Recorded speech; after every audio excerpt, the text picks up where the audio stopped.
un trait qui me dirait vers où pourrait se trouver ma bourse, je sais pas. Oui, genre, Location. tu presses tab, tu mets quête, retrouver la bourse, et ensuite tu utilises le sort clairvoyance pour te guider jusqu'à l'objectif en cours, c'est ça? Un peu l'idée, mais dans le sens plus une perception. Comme on va Non. dire. Je veux dire, des types avec des bourses d'argent, il y en a partout en fait. Non, mais bon. C'est- genre, tu sais pas à quel moment en fait tu l'as perdu ta bourse. Cendre et sang, voilà ce qui reste de vos erreurs. J'ai tout donné pour votre salut, et vous en avez fait d'autres. Vous auriez dû me confier votre destinée, car, contrairement à vous, je reste exempte de toute corruption. J'étais là avant les temps, avant l'énergie, avant les mondes.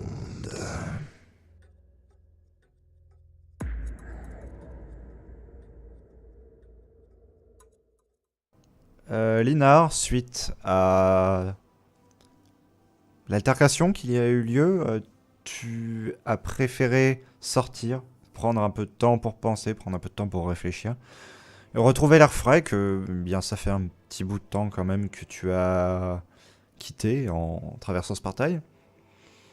Et Arina était venue, t'avais un petit peu parlé, avait essayé d'un petit peu te calmer. Elle avait un petit peu réussi et t'avait proposé tout simplement de sortir à l'extérieur pour souffler un peu plus. Hmm. Maintenant que tu es à l'extérieur, se révèle à toi un paysage assez féerique au final, et en même temps très matériel en soi. Tu vois ici une lente pente qui descend au final en un espèce d'arc de cercle vers la cité qui se trouve en contrebas dans les brumes. D'épaisses brumes sont déployées sur toute la cité en cette assez fraîche matinée. Et en fait, tout simplement, au travers de la brume, tu vois à peine les toits, tu vois à peine les feux de cheminée qui s'extraient de celle-ci. Tu entends plus l'agitation de la ville que tu ne la perçois réellement.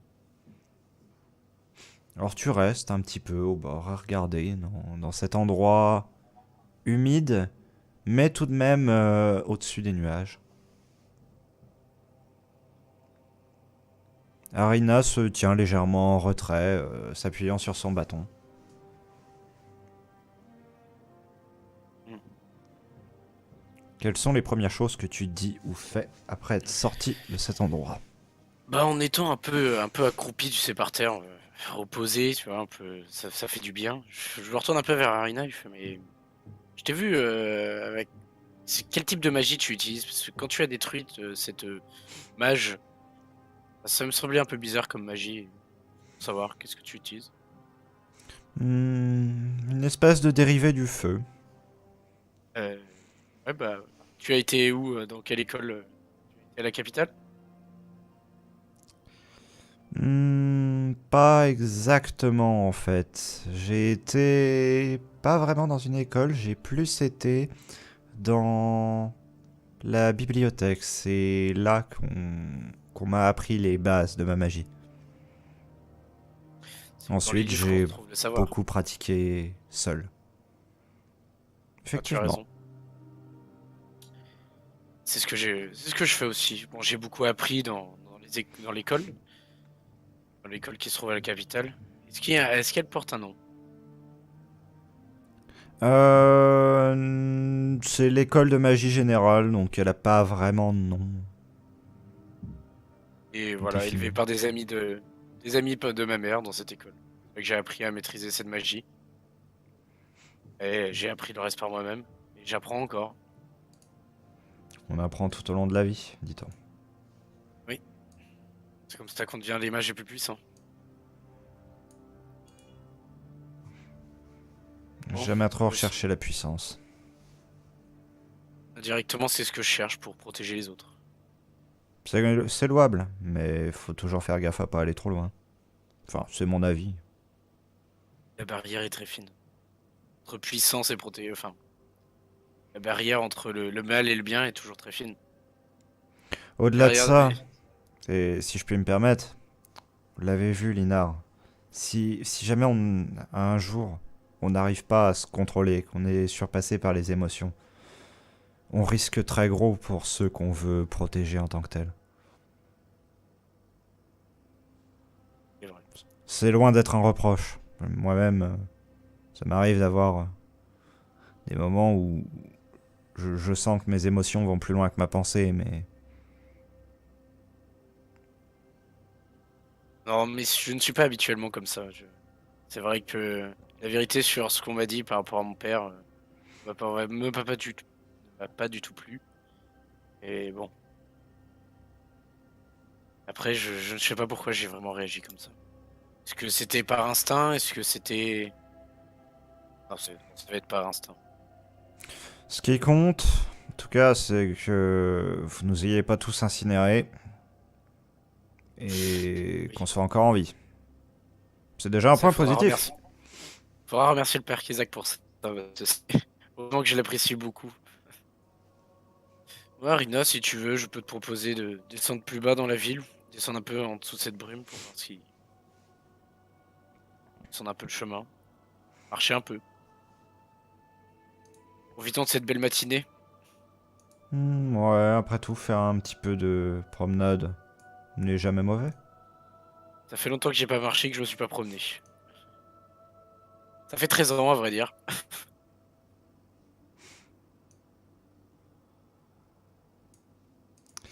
Juste pour dire, oui, c'est la Ouais. présence plus d'Arina qui est plus réconfortante le paysage aussi, tu vois, mais la présence du congénère, ça fait du bien aussi. Et qui Oui. cause bien. Qui cause bien. Autant toute votre promenade se déroule sans incident, vous allez entre les boutiques, sans spécialement avoir de volonté d'acheter, mais bien plus de regarder, de découvrir la vie que tous mènent ici. Une vie assez miséreuse pour la plupart des personnes d'ailleurs, hein. Concrètement, on sent qu'on est bien dans un temps de guerre. Il y a des parties de la cité qui sont détruites, des murs éventrés, et de nombreuses boutiques qui sont abandonnées, de nombreuses maisons qui sont à moitié détruites, qui ne sont plus visitées depuis quelques années, au moins. Mais au milieu de tout ça, vous avez quand même des échoppes, majoritairement des échoppes d'armes et d'armures, qui font étal plein et qui vendent visiblement une assez grande quantité de ces denrées aux personnes qui s'amènent. Toutefois, malgré donc cette visite qui se déroule sans incident, un se produit que tu ne remarques qu'après coup.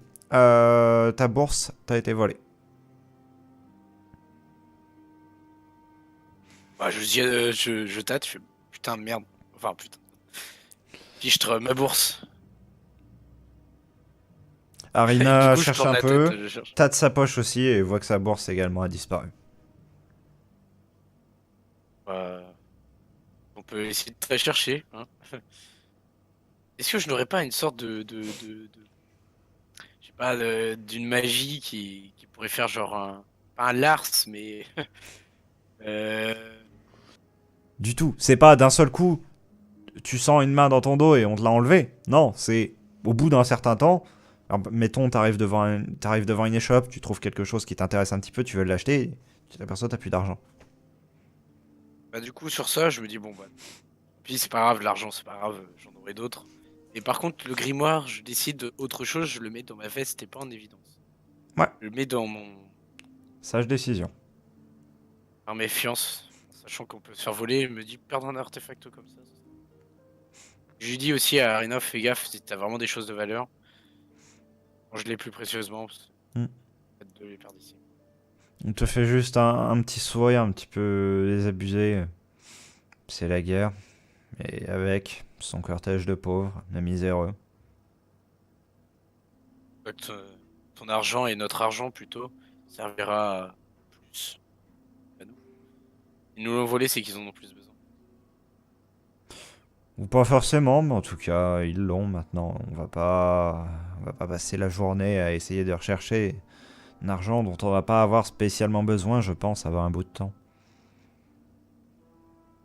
Bon, sachant que j'avais pas grand chose dans ma besace. Pas bien grave. Effectivement. Bon, remontons peut-être, je ne sais pas.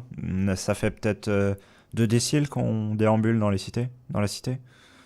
Oui, oui, on va remonter, on va voir. Ça fait du bien de marcher comme ça m'avait un peu manqué. Ces portails, tout, ces dimensions qu'on a pu traverser, c'est assez lourd quand même. Mentalement, c'est assez lourd à supporter. Et marcher comme ça fait du bien. Retrouver un peu la vie. J'imagine. D'autant que, même si nous n'avons pas été très accueillants, vous avez dû rencontrer au cours de vos voyages des endroits qui le sont encore moins, si j'ai bien compris les dires de certains de vos compagnons. Ah, vous avez même pas idée. Vous avez même pas idée. On a beaucoup perdu sur ces 2 jours. Beaucoup perdu. Avant, vous savez, notre compagnon Père Kézak et Monsieur Rook n'étaient pas borgnes. Enfin, il leur manquait pas un œil. Si on sait se téléporter, c'est parce que le Père Kézak a payé un lourd tribut. Et Rook, pareil, pour savoir la vérité sur lui. Un tribut? À qui donc? Alors, juste, elle s'appelait comment? On savait son nom, non, il me semble. Le nom, vous ne le saviez pas. Tout ce que vous saviez, c'était le titre selon lequel elle s'était présentée, à savoir la collectionneuse. Voilà. Ah, une entité qui plaît. Et on a su par la même occasion que il y a un démon qui vit entre les 2 mondes et son frère. Et il a beaucoup d'yeux. Lui. Elle collectionne les yeux, c'est pour ça. Elle voit tout à travers ses yeux. Ce que j'ai. Étrange histoire. J'avoue ne pas être Ouais. très renseigné sur la chose, donc je ne puis vous guider, mais Ah, ça mais elle savait m'interloque déjà quelque qui on peu. était. Oui, bah. Et on était perdus. On était dans une grotte condamnée. Il faisait froid. Et on a su, avec le tribut du Père Kézak, à obtenir un grimoire pour apprendre à nous téléporter, ouvrir des portails. Et ces portails sont difficiles à... L'arrivée est difficile à obtenir. C'est Kezak qui a ce livre? C'est ça, le Père Kézak. À l'occasion, j'irai y jeter un œil, ça m'intéresse quelque peu. Faudra lui demander, hein. Je suis pas sûr qu'il vous le laisserait obtenir comme ça.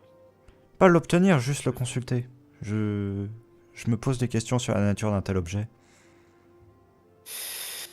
Écoutez, ce qu'on peut dire, c'est qu'il nous a sauvés plusieurs fois. 3 fois, exactement. Donc bon. Demandez-lui à l'occasion. Je le ferai, je n'y manquerai pas. Et ne lui dites pas que c'est moi qui vous l'ai dit. Ça vaudrait mieux. J'ai confiance, mais peut-être que lui vous fera pas confiance et j'ai pas envie que la confiance qu'il m'attribue soit trahie. On dit juste lui comment il est arrivé, comment on est arrivé ici avec ce portail. Je ferai preuve de finesse, vous en faites pas. Très bien. Sur ces dires, nous retournons au château. Oui. Erok, après quelques minutes, quelques instants, finalement, de marche, en extérieur, tu arrives à l'intérieur d'un bâtiment avec une architecture qui ne t'est pas inconnue, enfin la structure générale ne t'est pas inconnue, dans le sens que la plupart des casernes en Andraria sont organisées de la même manière. Plusieurs pièces, bien structurées, une sorte de hall commun que tu peux voir ici, voilà. Des zones de repos, des zones de convivialité que tu aperçois dans ton angle de vision absolument incroyable à travers les murs comme ça, et des pièces annexes que nous verrons un peu plus tard. Toujours est-il que, en entrant dans cet endroit, 2 choses qui t'interpellent instantanément, c'est que déjà la pièce est relativement vide, il n'y a que très peu de personnes dedans. Alors que c'est censé être une période de rassemblement, concrètement, on est en milieu de... Enfin, vers le début de l'après-midi, donc techniquement peu après les repas. Et surtout, la deuxième chose qui te frappe, c'est que les 2 personnes que tu vois pour le moment, eh bien, il y a une fille assez jeune, elle doit avoir 12 printemps tout au plus, et un vieillard visiblement en train de faire la cuisine. Eh ben, Et c'est tout. je suis un peu surpris, j'entre, je regarde, je dévisage un peu la La jeune fille à côté de moi, du coup. Enfin, je vois sur le côté, là, c'est Sini, je suppose, qui doit être. Ouais. Oui. Je regarde un peu de travers. Je regarde un peu au loin si je vois pas derrière les murs des soldats, tout simplement, genre des gens compétents. Je me dis, bon, il doit y avoir un problème. Je vais aller en direction du vieillard, du coup. En Très ignorant bien. copieusement la jeune fille, puisque je me dis qu'elle doit s'être perdue, et puis que. Ou alors elle accompagne son grand-père. Je vais te demander un test d'observation. 15. 15. Et je Alors, t'avais ça demandé un passe. test d'observation, donc ça passe Sinon, ça effectivement. passe, ouais. De 1. Et. Ouais, mais du coup, j'ai plus mon retour de. Ici. Pour vérifier qu'il y ait bien les. Voilà. Bah, tu remarques que Sini, sous la petite cape qu'elle porte, a une armure de cuir qui est bien trop grande pour elle, et une épée d'attaché dans le dos qui visiblement la pèse quelque peu. Une épée qui pour toi sera une épée à une seule main, et qui pour elle doit être une épée à 2 mains et demie. Ouais, j'imagine. D'accord. Bon, Oui, je suis un poil inquiet. Un casque est posé à côté d'elle. Quand tu regardes la taille du casque, tu te dis que pour elle, ça lui recouvrirait l'intégralité de la tête. Elle ne pourrait même plus voir en dessous, en fait. Mhm. Du coup, je vais rester sur mon idée initiale et je vais aller voir le vieillard qui est là-bas en train de Ok. faire la cuisine. Eh Parce que je bien, me vois mal aller aborder je la te jeune laisse fille. t'y déplacer. J'arrive gentiment vers ce vieillard. Excusez-moi, vous savez où sont passés les soldats de la caserne? Vous êtes en phase 2 en ce moment même. Je vous demande pardon. Bah, moi et Sini là-bas. On m'a demandé de me présenter. Enfin, je viens d'aller voir le général et il m'a demandé de me présenter ici pour recevoir les ordres. Enfin, il n'y a personne? Bah si, vous voyez bien, on est deux là, actuellement. Oui, enfin, j'imagine que c'est un petit peu faible pour un régiment de soldats qui devrait se situer ici. Ah, il y a bien quelques autres personnes dans les autres pièces, mais pas beaucoup plus en soi. Vous comprenez, ici, on n'est pas sur le front. Oui, j'imagine. Quand vous dites vous êtes soldat, vous êtes soldat. Oui, Et la jeune fille qui fait la moitié de ma jambe derrière, soldat aussi? oui. Oui, enfin, elle n'a pas l'âge d'aller au combat du tout. Parce qu'il y a un âge maintenant. Enfin, je ne sais pas qui l'a mis là, mais c'est se mettre en danger complètement d'envoyer ça au front. Enfin, elle va se faire piétiner. Effectivement. Mais. Quelles que soient les motivations de la personne qui l'a placée ici, elle y est. Hmm. Elle a signé pour rentrer dans l'armée. Elle est dans l'armée. C'est le cas de beaucoup de personnes. Vous êtes en train de me dire qu'elle va aller au front? Comme beaucoup d'autres, oui, dans quelques jours. On part, tous ceux qui sont ici. D'ici 3 jours. Et vous avez reçu quelconque entraînement militaire? Vous savez manier une épée? Personnellement, oui. J'ai participé déjà aux 2 guerres précédentes. Signé là-bas, non. Et il y en a d'autres dans la caserne? Oh, il y a 2 forgerons qui sont encore en train d'essayer de faire des choses au niveau de la forge. Ils essaient de la rallumer ou je ne sais quoi. Puis il y a Gurand qui est dans un coin, sans doute adossé à un pilier ou je ne sais quoi, peut-être en train de boire. Que sais-je encore.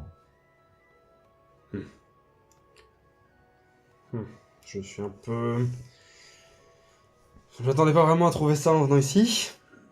Enfin. Et du coup, le départ est dans 3 jours, c'est ça? Ouais.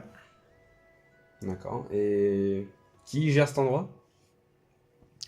Oh, bah, indirectement, les généraux de, de cette ville, comme pour les autres casernes. Il n'y a pas de chaîne de commandement? Il n'y a personne ici qui vérifie que tout aille bien? On s'autogère, il faut bien, il n'y a plus de responsable. Et j'imagine que les responsables sont au front.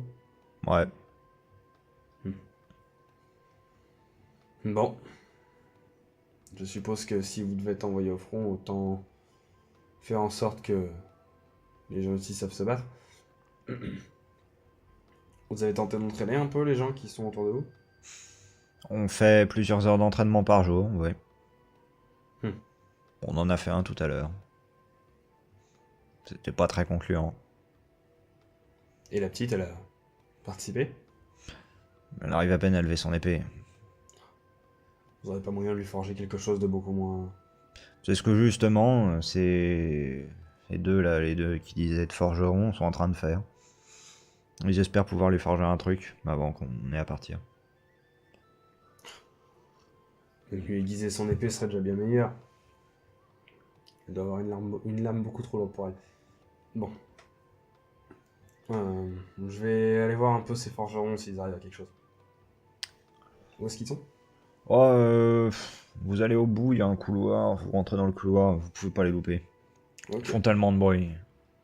Le bruit t'attire effectivement vers cet endroit, les reflets des flammes aussi, parce qu'on les voit sur l'intégralité du mur. Et tu vois Uorn à moitié en train de tituber devant le feu, une flasque à la main. Et il ressemble à quoi? C'est un soldat? C'est un soldat, mais lui aussi est assez vieux. Oui, ton armée de merde. Bon, les forges LOL. Je m'en vais voir les forges LOL.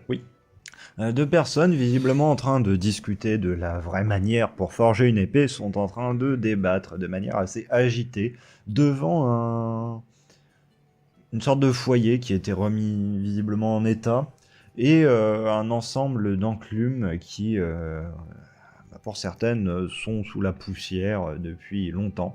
Une seule semble correcte et dessus il y a un morceau de fer à peine travaillé qui est en train de refroidir, tandis qu'ils sont en train d'argumenter un marteau à la main et l'autre une paire de pinces à la main sur la meilleure manière de forger quelque chose de petit et qui coupe tout de même. J'arrive. Bonjour. Ils prennent un instant, continuant d'échanger leurs arguments, et puis enfin on commence à notifier ta présence. Ouais, bonjour. Excusez-moi, vous êtes en train de forger quelque chose pour la jeune Sini qui est là-bas? Ouais, c'est exact. Je peux voir ce que vous avez fait? Alors on te montre un morceau d'une trentaine de centimètres, assez régulier, légèrement courbé, pas trop lourd, mais ça te semble un peu fragile quand même. Parce que justement peu lourd. Là, je regarde un peu, bon. Vous avez pas plutôt pensé à affûter l'épée qu'elle a déjà? Essayer de la réduire avec la meule, ou je sais pas comment. Faire quelque chose? Kaer, qui n'avait pas parlé jusqu'à maintenant, tu regardes avec un petit air un petit peu courroucé, affûter une arme jusqu'à la faire perdre du poids, mais c'est trahir la nature même de l'objet et c'est le rendre beaucoup plus cassant que ce qu'il était à l'origine. Mais enfin, la petite va pas se battre avec une massue. Elle arrive déjà à peine à soulever un glaive. Et justement, c'est pour ça qu'il faut refabriquer un truc. Ça n'aurait pas de sens. C'est ça qui... Ouais, moi, je partageais un petit peu cet avis quand même. Ah non, tu vas pas recommencer. On avait dit qu'on lui fabriquait quelque chose. Déjà, que j'ai dû t'accorder le fait qu'on allège la poignée, bon. Enfin. Je vois bien ce que vous avez fait, mais là, si elle part au combat avec une lame comme ça se fracassera contre le premier démon qu'on va voir. Bah de même, si jamais on effile son machin. Pas forcément. Une lame tranchante casse beaucoup moins si elle n'a pas de résistance, justement. En réduisant la résistance. Les démons sont pas extrêmement gros, vous savez. Si ce qu'on veut, c'est la réduire de manière à ce qu'elle perde du poids, inévitablement on est obligé de réduire l'épaisseur, parce qu'on va pas réduire... On peut réduire la largeur, mais ce sera pas suffisant pour faire une perte de poids conséquente. Donc du coup, on va perdre en résistance. Et c'est là tout notre problème. Et si C'est vous réduisez exactement la le même longueur, problème pour là. réduisez la longueur. Bah, c'est exactement ce qu'on est en train de faire. On a et réduit la longueur et réduit la largeur. Incroyable. Oui, enfin, ça me paraît quand même pas très solide.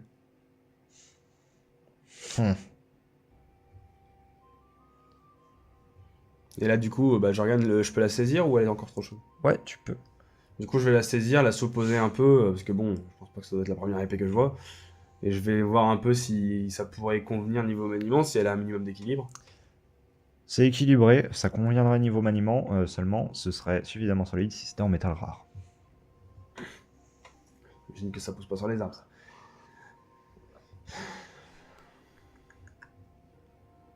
Son épée, elle est faite de quoi? Son épée... Bah oui, son épée, elle. Tu poses la question ou c'est tu essaies de Ah te non, souvenir? je leur pose la question, si ça. Acier trempé? Vous avez pas moyen de faire un alliage plus solide? Hmm. Ok, regarde ça. L'inverse aussi. Il y a peut-être un truc. Ouais, je me rappelle avoir eu une barre un petit peu... Ouais, là-bas. Tu vois KR se diriger vers le dépôt, là-bas. Il fouille un petit peu avant d'en tirer un petit lingot d'un métal très... quasiment blanc au final. Hmm.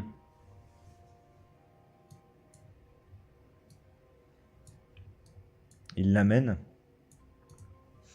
Il a le temps à faire ça. On pourrait pas mettre ça avec, mélanger les deux. Je sais que c'est un peu plus lourd, mais qu'est-ce que ce serait plus costaud quand même. Faites le cœur de la lame. Utilisez ça pour forger le cœur de l'épée. Au moins, si le centre de la lame ne casse pas, ça permettra une solidité à côté. Après, elle devra l'aiguiser un peu plus souvent, mais honnêtement, si elle peut passer ne serait-ce que d'une heure sur le champ de bataille sans mourir, ça m'arrangerait. Faites une lame avec un cœur solide, en théorie, elle ne cassera beaucoup moins, et sur les côtés, passez sur du tranchant en acier.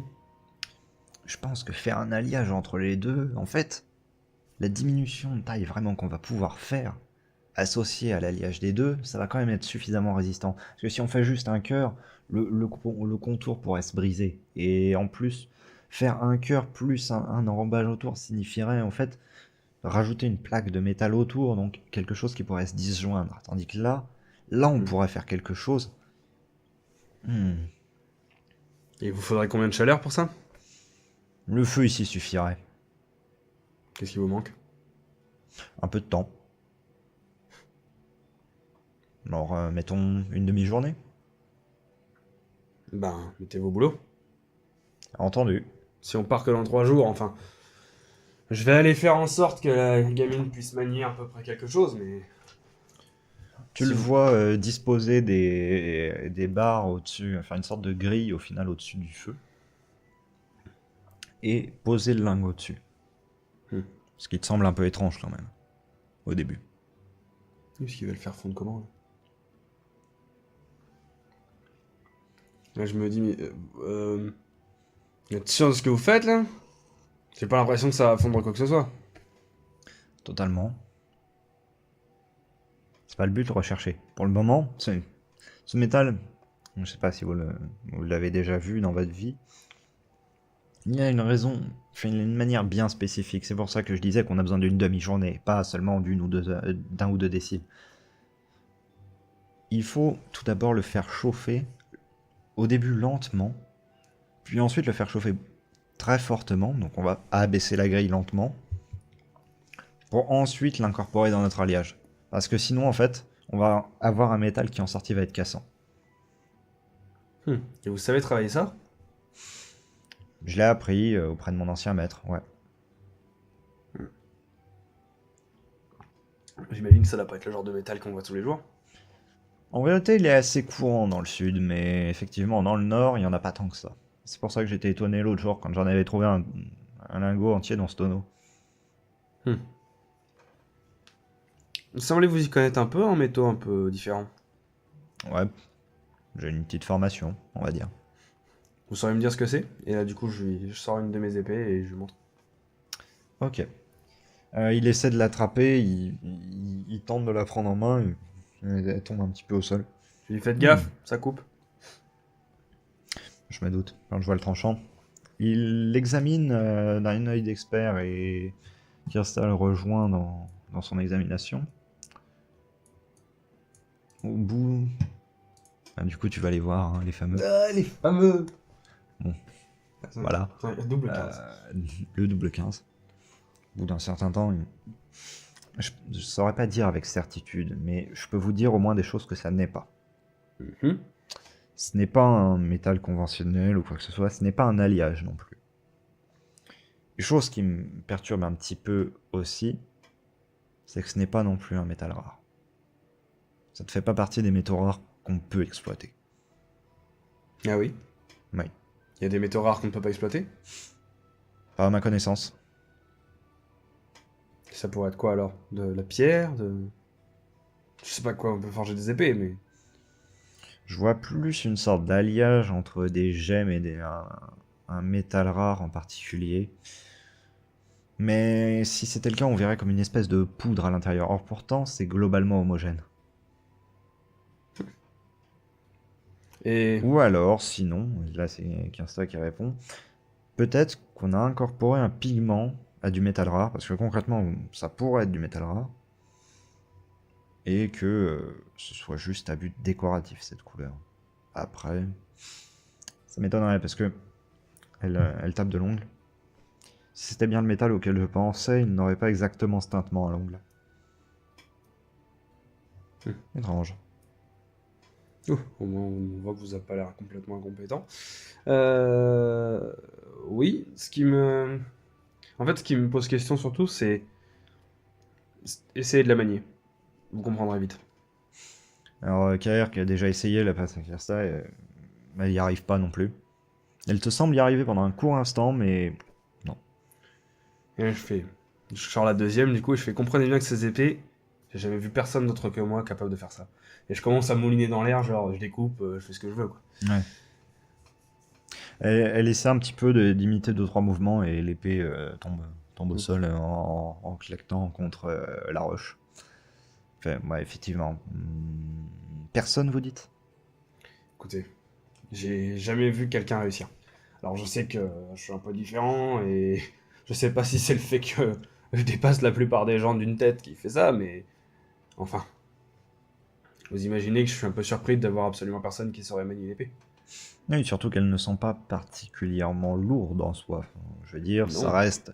Si on avait une épée d'une telle taille encore en arme, en acier trempé, bah ça ferait quelque chose de lourd. Mais là, le poids reste correct. En plus, l'équilibre, on sent que l'équilibre est bon.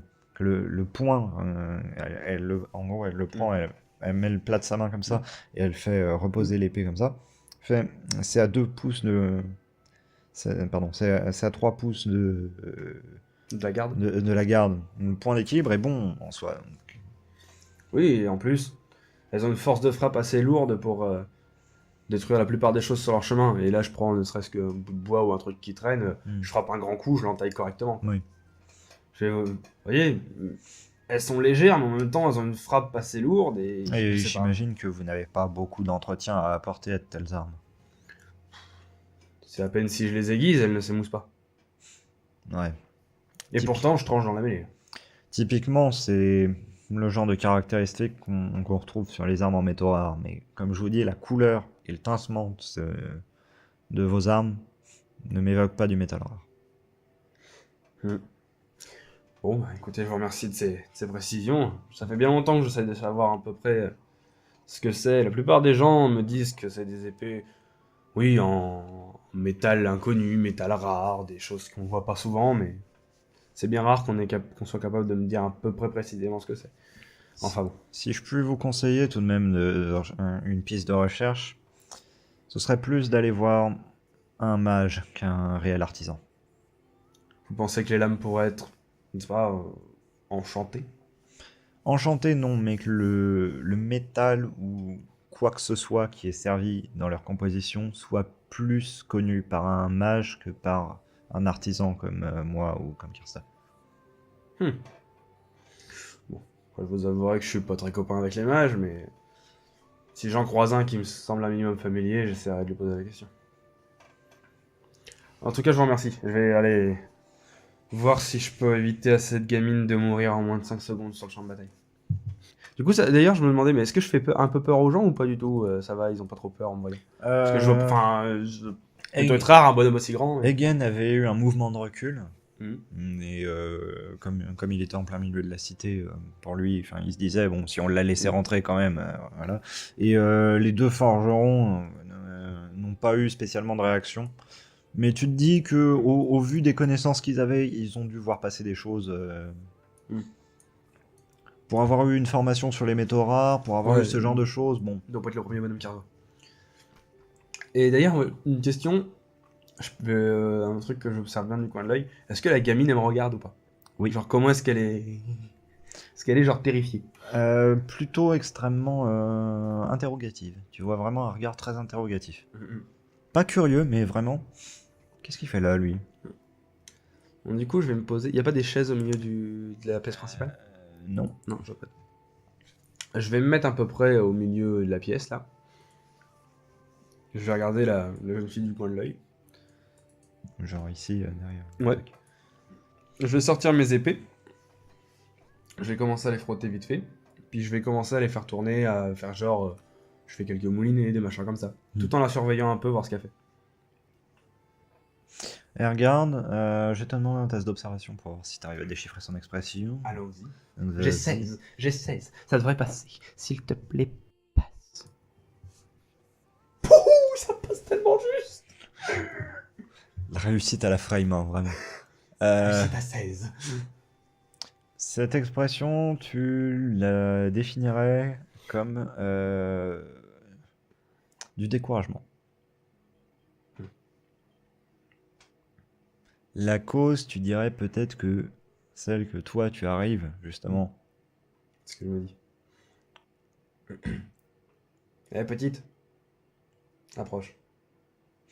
Elle lève les yeux, elle peine un petit peu à se lever et avec le poids de la lame dans son dos, mais elle avance vers toi.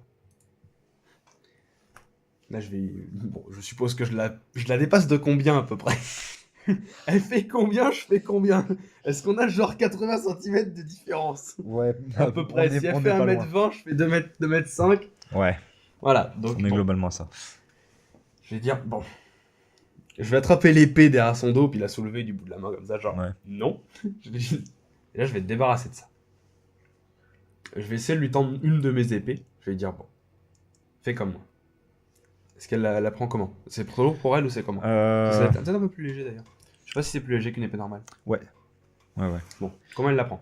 Elle la prend comme et c'est ça qui t'interpelle un petit peu, comme quelqu'un d'expérimenté la prendrait donc, en légèrement de comme ça et enfin en gros de manière à ce que le pommeau ne blesse pas si jamais Oui. tu la manies, mais tourné vers l'extérieur. Ouais, on appuie. Bon. Lève-la. Elle la lève. Ça va mieux? Mhm. Bon. Ta garde, montre. Elle se met en garde. Une garde que, à part quelques degrés d'ouverture qu'elle aurait, t'arrives à juger comme bonne. Ok. Je me mets en face d'elle, je dis bon. Quand tu vas affronter des démons, certains seront plus grands. Mais certains seront aussi plus petits. Tu dois être capable de bouger ta garde rapidement. D'accord? Et là, du coup, de la pointe de l'épée, je vais redécaler pour corriger un peu sa posture. Je vais lui dire. Pour les attaques au sol, il faut être capable de baisser très vite. T'es prête? Elle hoche la tête tout simplement et elle répond pas. Et là, je vais donner une frappe en visant les jambes, gentiment, hein, je vais pas... Elle fait quasiment un moulinet et dégage la lame. Bon. Pas mal. En haut. Attention, je suis grand. Là, je vais frapper beaucoup plus vite déjà pour accélérer un peu la cadence. Elle fait un mouvement de balayage vers le haut avec sa lame. Et elle bloque. Elle dévie, elle bloque pas. Bien. Attention, les démons ont rarement une seule arme. Prête? Et là, au moment où, du coup, je vais refaire un coup vers le haut, mais en même temps, je vais faire genre, je vais lui mettre un coup de poing. Elle, en fait, tu vois dans son regard qu'elle a vu le coup. Elle l'esquive pas totalement, dans le sens que tu vas quand même la toucher parce que Bah, le but, t'as- c'est de m'arrêter, hein. Je vais pas le. oui, faut lui- mais faut pas la courir. t'as quand même beaucoup d'allonge, donc Mm. en fait tu vas la toucher genre délicatement au final au bout, mais elle a pas entièrement esquivé le coup, mais elle a eu le réflexe de se tourner de côté et de placer son épée comme pour défendre. Ok. Bon, pas mal. Ça fait longtemps que t'es là? 4 jours. C'est bien, beau progrès. Ce qui te gêne, c'est quoi? L'épée? Oui, et le manque de place générale pour bouger. C'est-à-dire? Bah, j'ai plus l'habitude de jouer sur la distance, reculer beaucoup ou avancer beaucoup. Ça me parle comme une seule d'expérimenté, what the fuck. Est-ce que du coup je suis un peu en train de tiquer là? Parce que je me dis putain c'est un peu waouh quoi. Et je vais te demander un test de réflexion aussi. Ah, je veux bien parce que là what the fuck quoi. 4, je suppose La que ça réflexion pour autre chose. La réflexion, c'était pour autre chose. T'as pas remarqué un truc depuis tout à l'heure? Ce que tu lui as donné. Oui, c'est mon épée. Oui. Et elle la manie. Oui. Oui, bah oui, je vois bien qu'il y a un problème. c'est ça le double truc, c'est. Je me dis putain, elle me parle comme une salle d'expérimenté, elle manie mon épée, c'est quoi le délire? Et du coup, je vais. Elle a quoi? Elle a une armure, elle a pas de capuche, rien, elle a rien qui couvre. Elle a une armure en cuir et bah, sinon, tu dirais caractère entre Eadine et Iwi, globalement. Dans le sens que les oreilles ne descendent pas autant que ce que les Iwi ont les oreilles qui descendent. Le visage est quand même assez a des traits quand même qui sont assez durs, bien que bah, ce soit une jeune fille, donc elle a quand même des traits qui restent doux pour la quasi-globalité. Il y a juste les arêtes ici qui se voient bien, au lieu d'avoir des pommettes, théoriquement, que tu as à cet âge-là. Physiquement, autrement, elle a des cheveux, comment dire, légèrement brun-roux, maintenus en arrière en queue de cheval. Une corpulence fine, logique vu son âge. Rien qui te choque en soi extérieurement. Eh bah putain.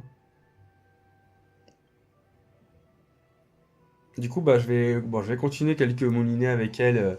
On va se faire des des exercices de parade, d'attaque, tout ça, histoire de la chauffer un peu et puis d'accélérer le mouvement petit à petit.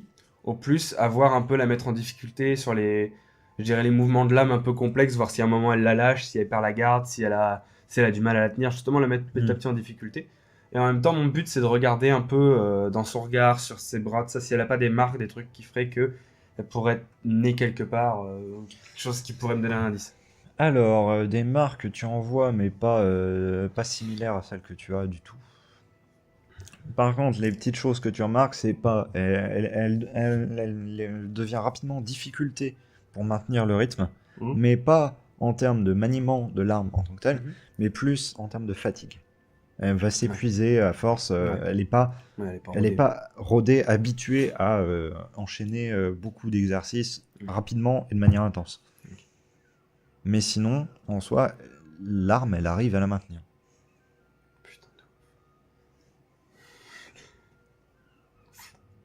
Ok, pas mal. Je suis un peu sur le cul. Comment qu'on fait là? Comment que quoi? Oui. Alors que tu es en train de faire tes dernières passes d'armes avec elle, un bruit te distrait quelque peu de la petite activité sympathique que tu étais en train de faire. Quel genre de bruit? Oh, juste le bruit de la fin du monde. Oh non, encore. Ah! Non, plus précisément, pour le décrire, un hurlement qui t'a l'air de provenir en fait de tous les endroits à la fois. Donc, tout autour de toi. Hurlement féminin. De douleur. Donc, je vais te demander un test de perception. Un test de perception, et puis est-ce que. Voir aussi la gamine comment elle réagit, parce que je pense qu'elle va être terrifiée. Elle est complètement en mode qu'est-ce qui se passe? Bah, si elle est terrifiée, je vais me mettre à côté d'elle, et puis un bras juste au niveau de son épaule, ça, genre en mode protecteur, en mode t'inquiète, ça va le faire. Et puis je vais récupérer l'épée aussi en passant, parce que bon. Fais-moi ton test de perception. Oui, je te fais ça.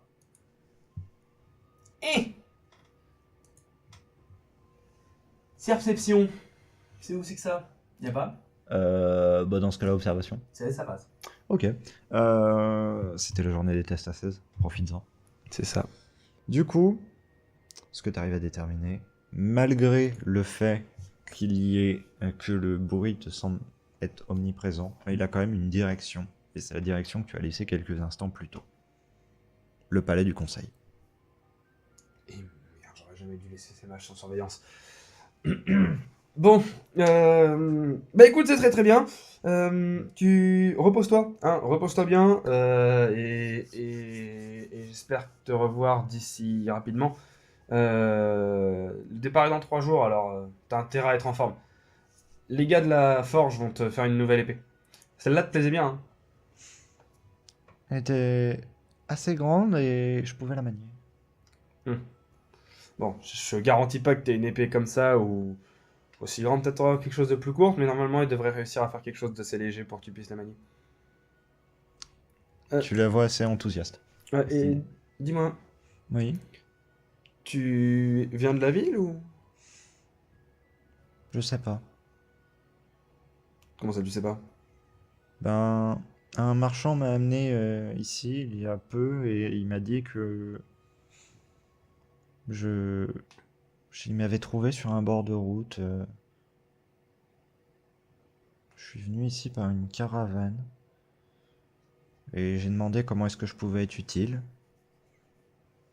On m'a dit et du coup je suis venu ici.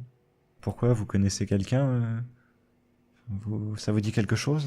Bah, en fait, enfin, c'est pas que je connais quelqu'un, mais j'ai déjà rencontré quelques personnes qui avaient quelques amnésies, que je savais pas forcément d'où ils venaient de ça. C'est pour ça que je demande, mais c'est pas... T'inquiète pas. J'ai... En tout cas, je suis bien content de te rencontrer. Je reviendrai te voir pour t'apprendre 2 3 autres trucs avant le départ. Et puis je vais aller voir un peu d'où ça vient, ce bruit bizarre. Hmm. J'aime pas ce bruit. Ne t'inquiète pas, Ça- t'as bien vu que je sais me débrouiller avec une épée. Oui, mais il y a des choses qu'on peut peut-être pas avoir avec une épée. Et bah pour ça, j'ai des bras. Et puis du coup, bah c'est moi, je vais continuer. Je vais aller tel un héros vers la sortie en mode haha. T'arrives à lire une expression sur le visage de la fillette. C'est comme de l'inquiétude. Pour toi. Ne s'inquiète pas moi. Je vais tranquillement partir et puis je vais aller vers la sortie, même pas la regarder. Et t'inquiète pas, j'en ai vu des pires. Je la crée bien. Tu sais, ça fait 17 ans que je cherche à arriver ici, alors. Ouais. En lui disant, t'inquiète pas, j'en ai vu des pires, j'ai toutes les images de mon périple à travers tous les portails et les plans possibles et imaginables qui me reviennent, et toutes les conneries des mages, tout ça, la nana qu'on l'a rencontrée, la voleuse de la collectionneuse de machin qui nous a piqué des yeux et tout, tous ces trucs-là qui sortent complètement de tous les trucs possibles et imaginables. Donc, ouais, je me dis, ouais, t'inquiète. Si je suis revenu de ça, je reviens de tout. Et puis je me dirige gentiment vers la sortie. Ok, Tel un héros. ça me va. Haha, je suis un héros.